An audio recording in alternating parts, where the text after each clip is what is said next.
Some sort of helicopter going on overhead.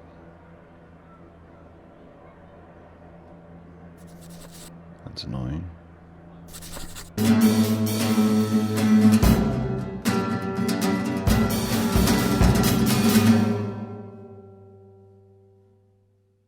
Hello friends, how are you doing today? I hope you're well. This may be a little bit quieter than usual and maybe a little bit louder than usual. Don't really know.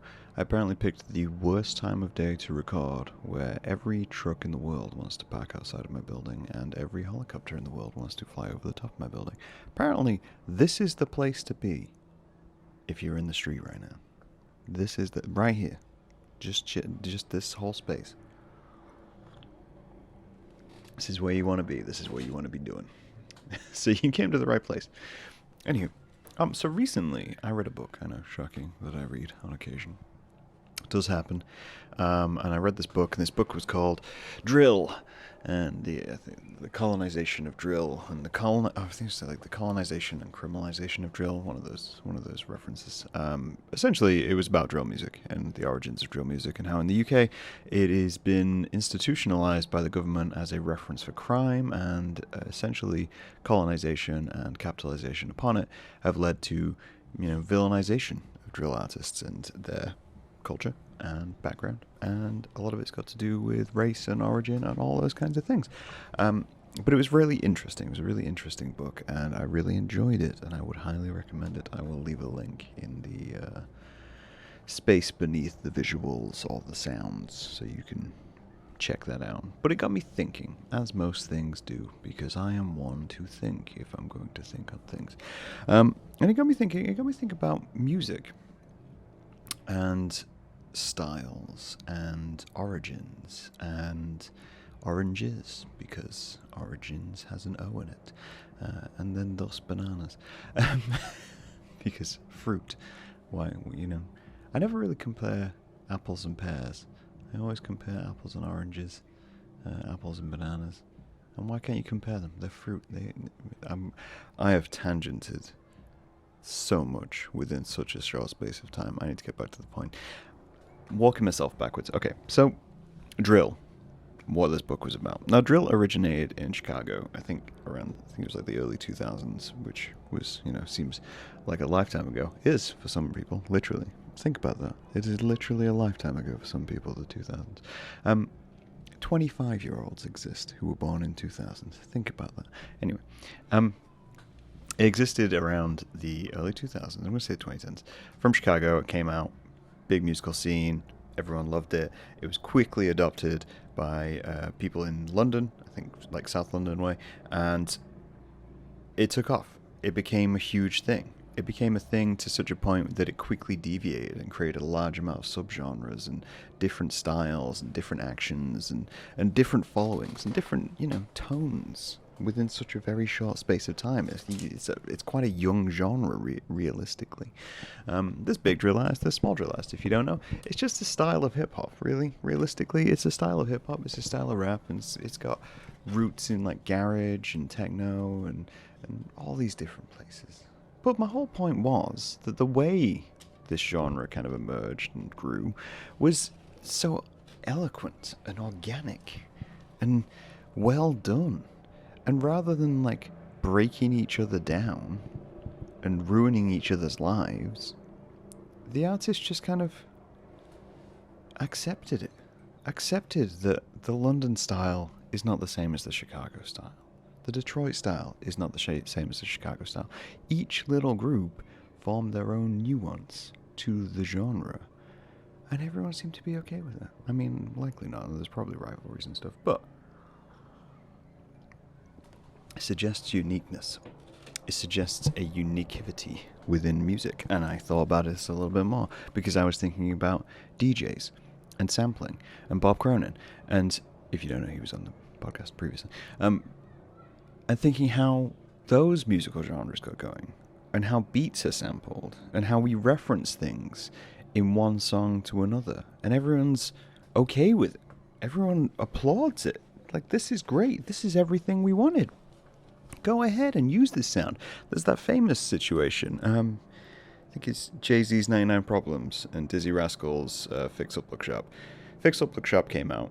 Can't remember. I say like early 2000s again. A lot of things were happening in the early 2000s, but it came out and it had this really great beat in it. And Jay-Z was working with Rick Rubin at the time, from what I recall, and basically said to him, I want that beat. I want something like that beat. And then they reused it, basically, for 99 Problems. And 99 Problems became the song which everybody knows. And everyone was like, yeah, that's pretty standard. He was inspired. He was inspired by that sound. Wanted to do something with it. Wanted to play with it. Musicians do this all the time. You hear a sound and you think to yourself, what is that sound? How are they getting that sound? It's basically all music. Is everyone listening to everyone else's sounds, styles, looking at them go on stage and think, right, okay, what are they doing? You know, I really like this. I really like this a lot. We should try this. We should try and develop this, because this is good, and we could do more with it. We could take it further. It's a very good sponge cake, but what if we put meringue on top and cream? I quickly slipped into a cake reference, but it is what it is. But why was I thinking about this? I feel like there is a point to be made, if I can find it. Why was I thinking about this? Well, I was thinking about how, let's take that to any other medium, right? Any other genre of art, creation. I feel like sampling and experimenting with existing items is very rarely met with positivity within those spaces. And I find that acceptable, but also strange. And I think it's a big question, especially around the whole AI situation. Obviously, AI's bad. Saying it, quote me on it.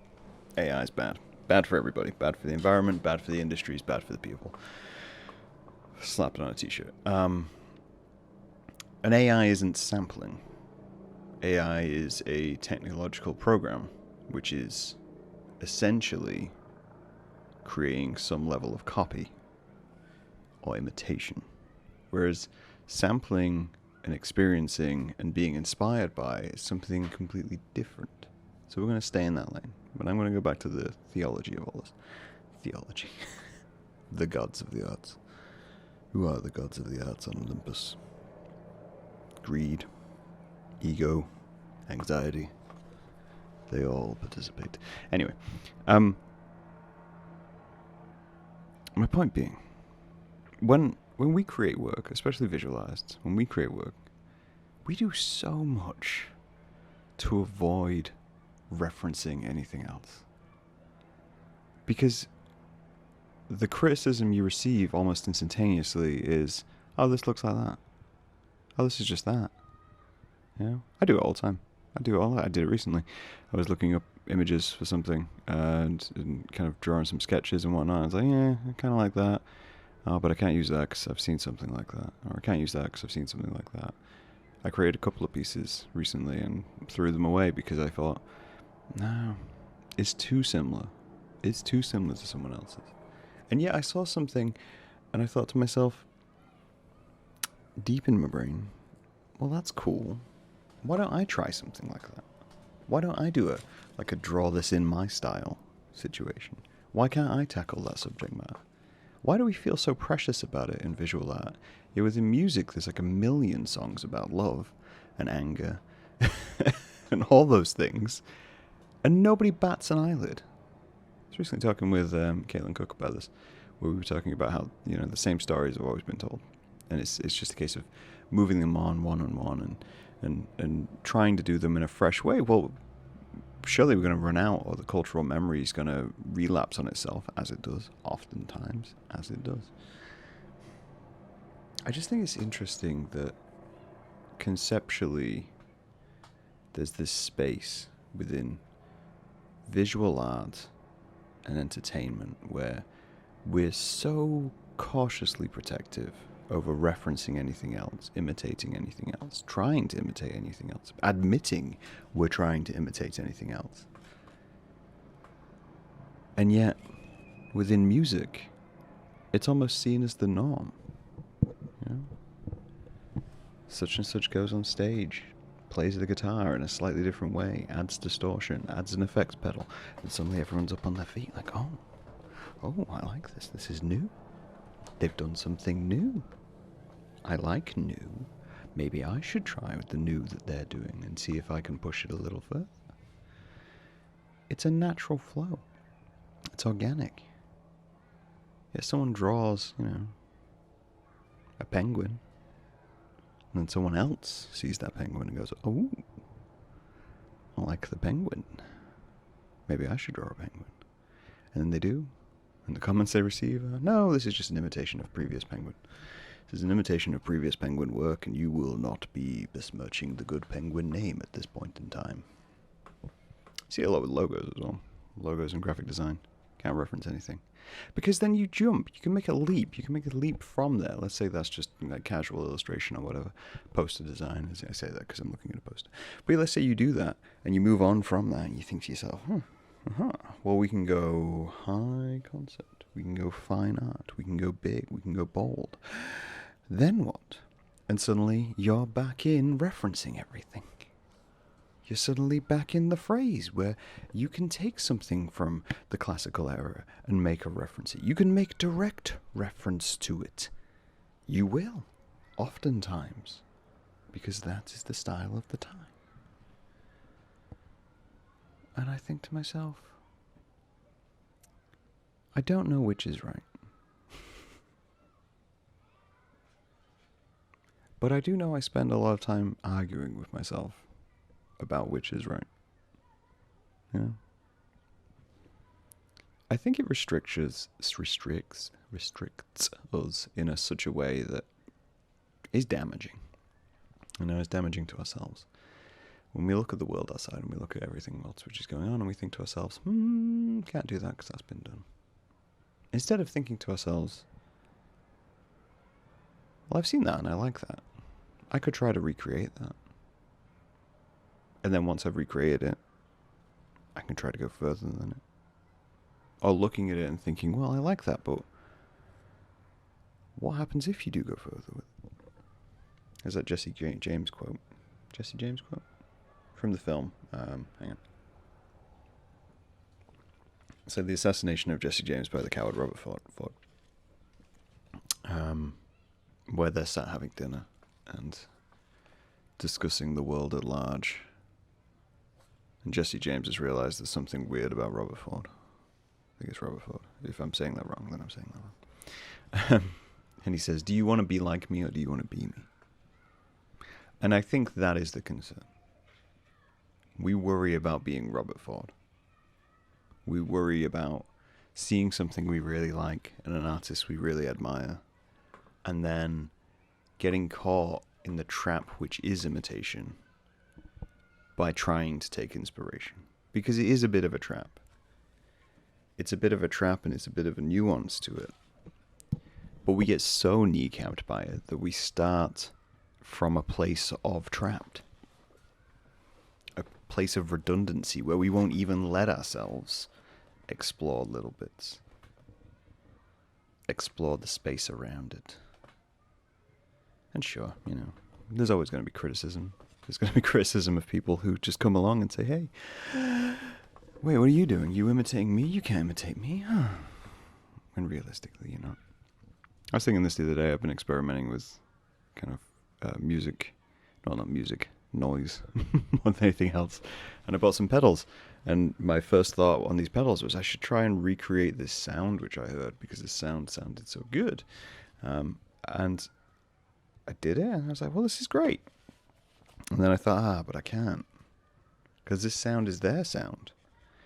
And then I thought to myself, well, yeah, but there's like a million bands which sound like each other, but they're still distinctively different. They're still distinctively their own thing with different lyrics and different sounds and different motives and meanings. What stops us? I think it's an interesting topic for creatives to think of what kind of stops us. Because I have the thought every so often, what's the point in creating anything? There is so much of everything out in the world. So much of everything. They got a massive abundance. You see it, content online. So much of everything. Who am I? Who is my ego to say to the world, hey, I made another thing. I made another episode, another podcast, another program. More stuff for you to consume. Eat up, kiddies. Enjoy the tasty digital nurture. I think to myself, there's no point. Why even pick up a pen? Why even pick up a mic? And then, of course, I remember that, how it makes me feel to create. And that I'd probably still do it if I didn't publish it. I still do. In my spare time, I make a bunch of stuff you guys never see. And I think that's the challenge. The constant back and forth. But I think artists, especially visual artists, should take some time to consider how other mediums do it. And vice versa. I think musicians can take some time away from visual artists to think, how do they create? This is kind of what me and Bruce were talking about.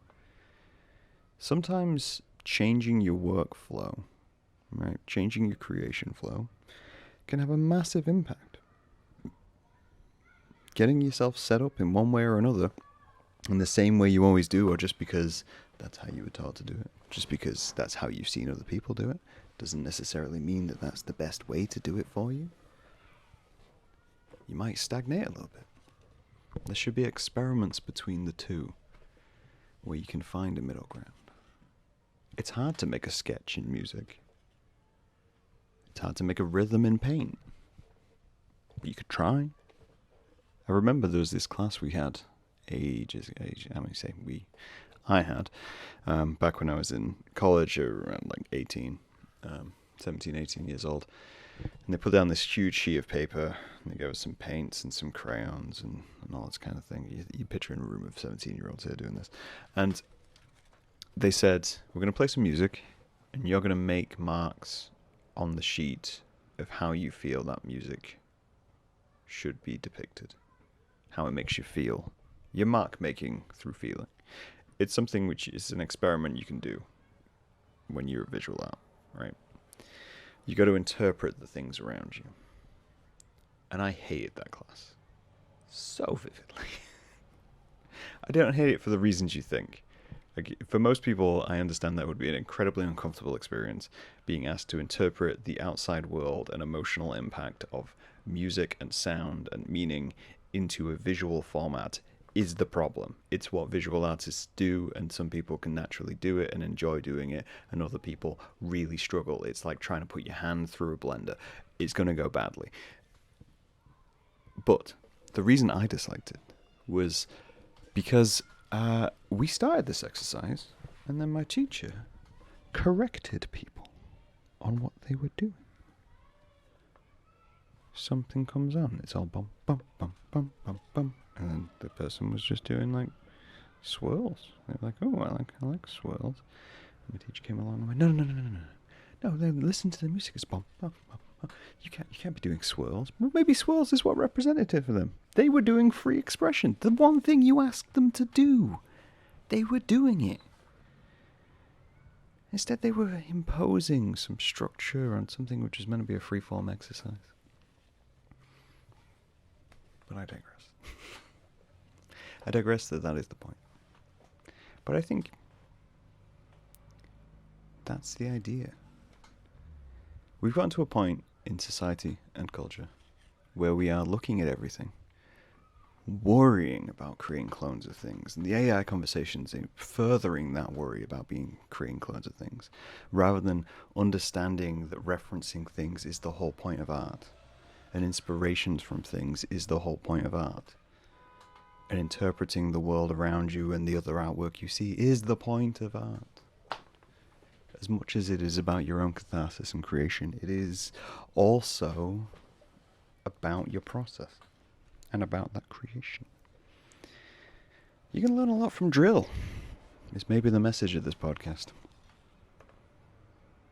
You can be more supportive of other creators. You see someone doing something similar to you, and maybe they're doing better at it than you. That shouldn't be a call to arms in your head of like, oh, they are ripping off my work, and I should go tell them. No, it should be, you should do better. You can do more. You can create more. If their work makes you feel more than your own work, then good God, step up. Go do more. Because you can't let that stand as an honest. It's a fine line to walk, I do agree, before you get in the comments. But if the conceptual artists can do it, and the musicians can do it, then what's our excuse? What's the excuse of the people just trying to create things? Reference, sample, give homage, maybe grow from there. Let me know in the comments. You referenced anything recently? And I'll talk to you guys later. Bye.